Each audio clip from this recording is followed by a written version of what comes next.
Isso. Não fala, a gente tá falando, a gente não fala. Fala mais. Tá passando na mão.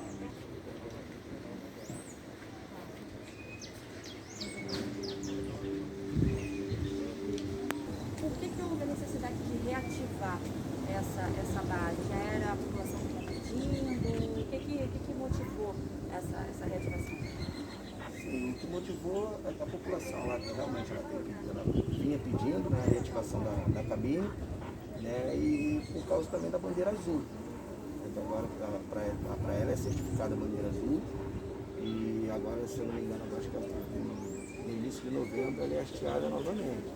Então precisava desses critérios, né? Isso, um dos critérios aí de termos ter novamente mais segurança. E, Gelson, a gente vão trabalhar em duplas, né, aqui no monitoramento, no calçadão da praia, com motocicleta, vão ter 2 viaturas também. Como é que é esse trabalho? É preventivo? Qual é a característica dele? Horário? Como é que foi pensado esse trabalho?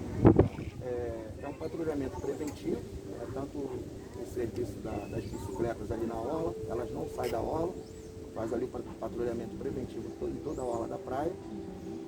As viaturas, nós temos aí a viatura do Romulo, que é a ronda ostensiva, para uma resposta rápida, caso haja algum conflito. Nós temos a viatura da base, né, que também é o patrulhamento preventivo, e as motos também que ordenam o trânsito, para fazer o ordenamento do trânsito. Maravilha. Já está prontinho. Vamos gravar. Como quiser.